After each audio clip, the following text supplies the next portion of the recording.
This is the Eric Erb Show Live. You can find me online at theericerbshow.com, and of course always on twitter.com/The Eric Erb Show and Spreaker.com. That's Spreaker.com/The Eric Erb Show Live, and also on Anchor. That's Anchor.fm/The Eric Erb Show Live. Okay, I want to talk to you about something a little bit different today. This has been bothering me for a while. As some of you know that are listening to this podcast, I have lots and lots and lots of friends and family in the state of Michigan, where I'm from originally. I've been down here in the Central Florida region for the last 18 years, but I've lived a majority of my life, about little over 36 years, when I was in Michigan. And what I want to talk to you today has to do with the Governor Gretchen Whitmer. A lot of people, as Trump would refer to her sometimes, is Dimwit or Dim Whitmer. I don't like what I'm seeing up in the state of Michigan. The other day, or actually yesterday, I posted something on Facebook. Normally I don't do. I have a Facebook page, The Eric Erb Show Live. They're on Facebook. If you ever want to follow me, your follows are always welcome. Like, share, subscribe.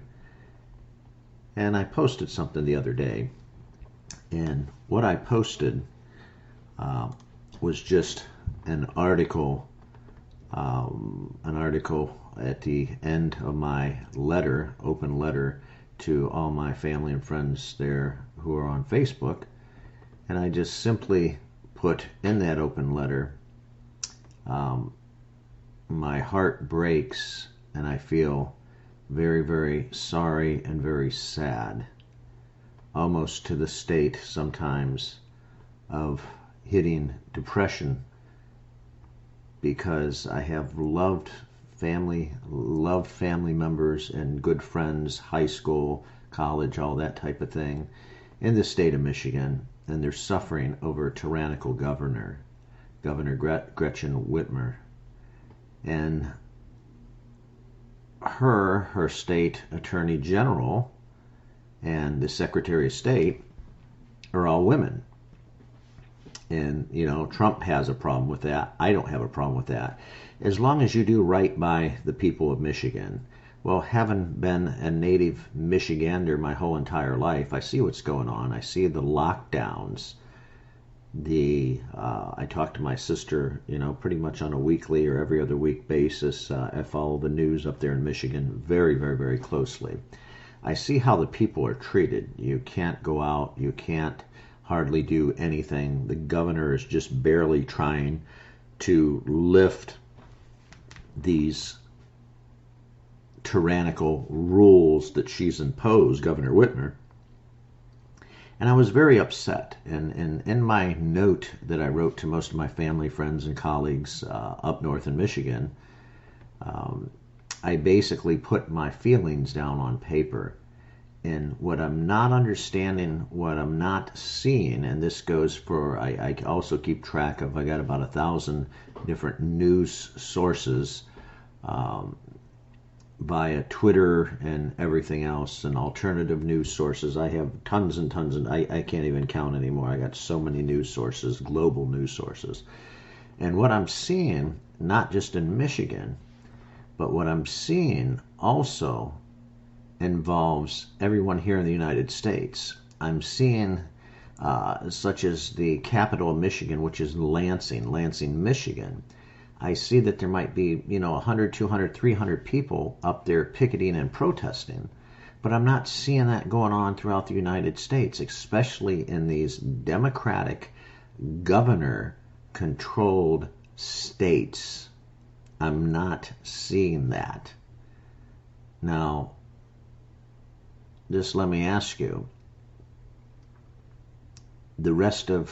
I'm fortunate enough to be in a state ran by a Republican governor, Governor Ron DeSantis, who understands the Constitution of the United States. In other words, him being former military officer in the Navy understands the consequences for stepping all over people's rights via the Constitution.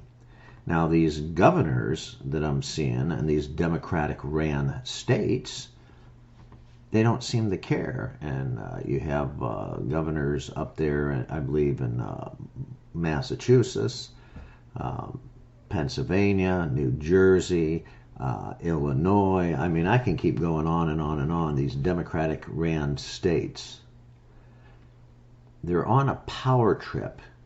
And what they want to do is control all the residents in that state who don't wear a mask, who don't listen, who don't say after, geez, we're almost going on 3 months here, who if you don't beg and plead to go out, they'll say, no, you can't go out. We're the adult. You're the kid. We're going to tell you and dictate what the hell you can do with your life. And we deem it that it's not safe for you to actually go out. And my first question would be, is this constitutional? And I know Governor Whitmer, number one, again, my old home state of Michigan, she is a lawyer and has been an Ingham County prosecutor. Ingham County, one of the counties obviously up there in Michigan. She's been a prosecutor, assistant prosecutor, and prosecutor for Ingham County. She's been in the House, the Michigan House. She's been in the Senate, the Michigan Senate. So she knows the legislative branch of Michigan. I believe the last count when I was checking last night, about 14 or 15 years she's been in government. So she kind of knows the game. She's very good at having this innocent little face and stuff like that. But she knows the game very, very well. I can't speak for the other governors in the state other than what the fake news always has to say about them.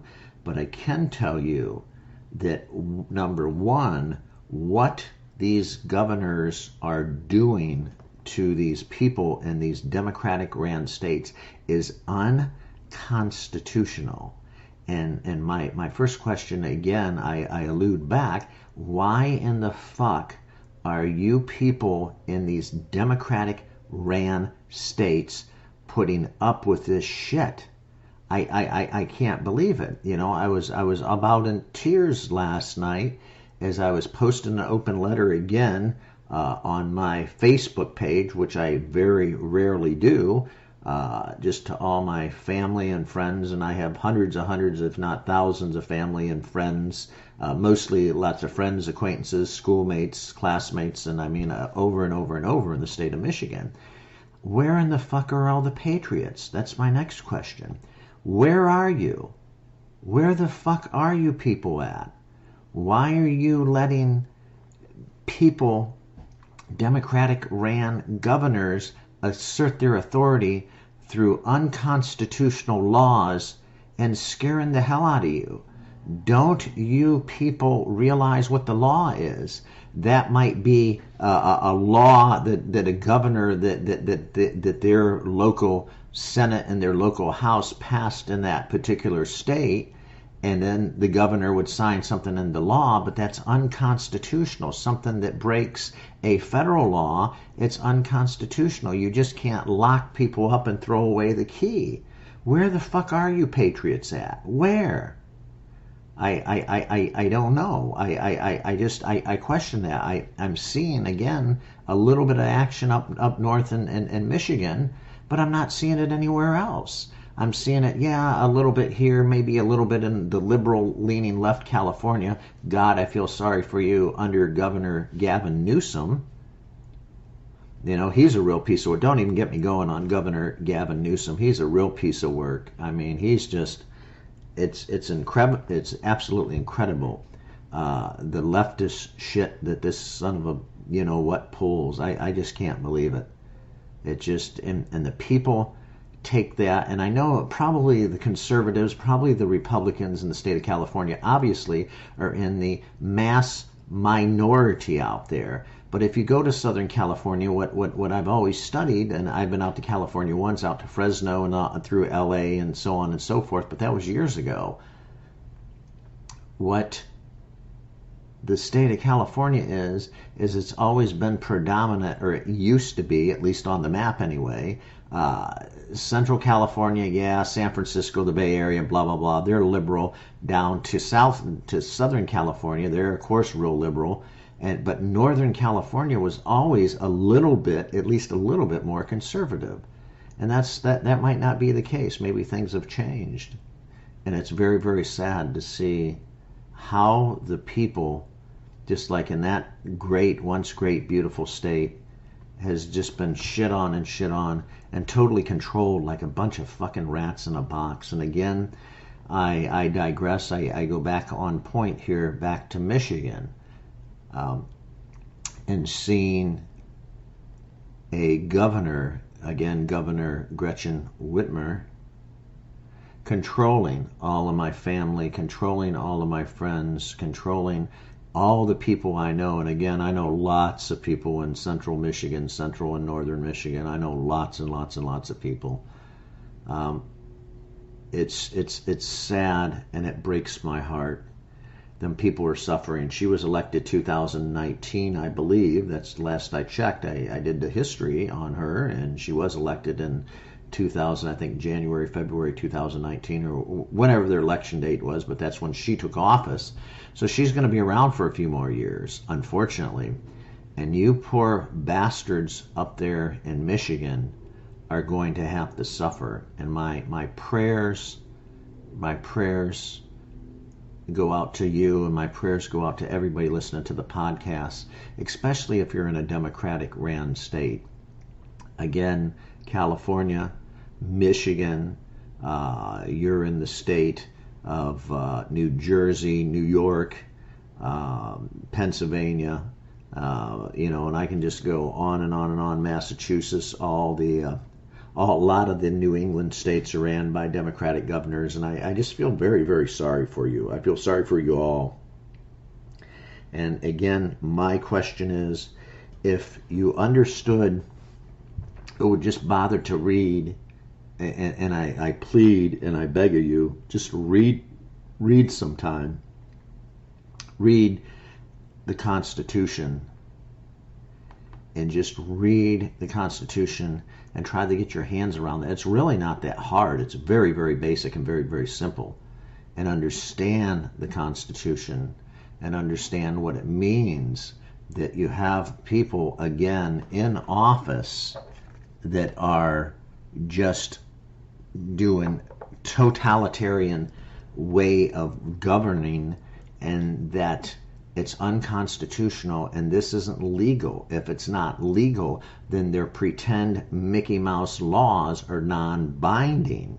They can do what the hell they want. Let me just explain Civics 101, okay? I know they don't teach this with the millennials. They don't teach this even with the young kids now growing up, because they totally are abolishing the history and destroying the history of the United States and everything else, for that matter, world history and U.S. history. They're totally trying, the elitist and the people in the educational system are trying to abolish history as we know it.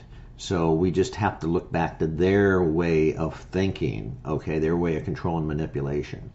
But here's kind of a little outline of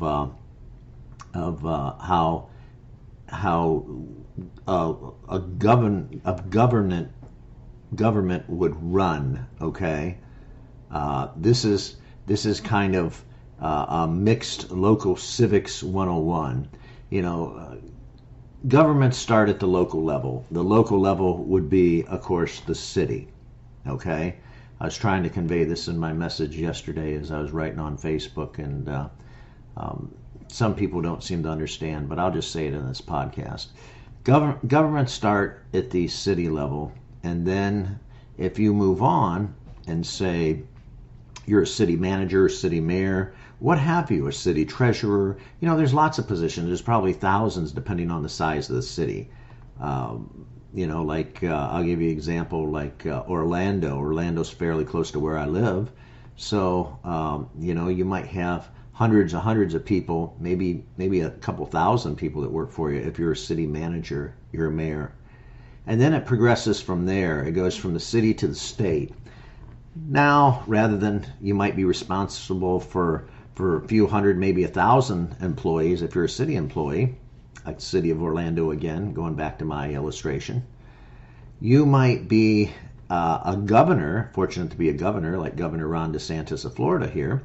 Now you're not only responsible for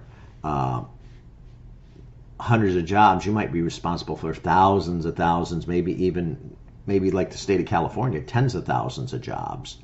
I know the Disney theme park we have here, there's over 79,000 employees, 79,000 last count. Okay, so the governor for the state of Florida, in essence, in reality, can make policies and shape policies for every person in the state of Florida. But things have to go through, of course, you have to put things through a vote starting back at the city level, and then it'll go to the state level. And then once things are taken up in their House of Representatives, the bill will get passed eventually after being modified or whatever back to the Senate, the local Senate of that state, and then that Senate will ratify the bill, decide, and they might go back and forth with different committee members and different things like that, and backing committees. And then finally, between them, a long story short, this is kind of the crux of it, they'll work it out. They'll send the bill to the governor to sign. The governor can sign the bill, or the governor can veto the bill, the governor of the state. And that's kind of how things work on a federal level. Okay, yeah, there's more BS, there's more bullshit, there's more politics, but in a state level, things are localized, things are streamlined a little more. And most of the time, not all the time, but most of the time, it's a little easier to get things passed. That kind of is the local government, local civics class for today. And again, I go back to my original statement and question. It's like the poor folks in Michigan, what the hell are you doing with your lives? Why are you putting up with this shit from a tyrannical government, from a tyrannical governor? I don't understand. My heart bleeds and I cry inside, and all the people that I know in Michigan that are suffering. God bless you. God bless everybody, especially in these democratic states that are suffering as well. Not just Michigan, but I mean all over, entirely all over the United States. Everybody that's in a democratic ran state. God bless you. Hang on. We're going to get through this together. Hang on, please. We're going to get through this together. Liberty and freedom are not dead. As long as I have a voice and I can keep running this big mouth of mine, liberty and freedom will never die. And I pray for you, and I pray for your family, and God bless everyone in the United States, and God bless the United States. This is Eric Erb from the Eric Erb Show. Like, share, subscribe. Love to have you. I'm signing off, and I'm out of here. God bless you.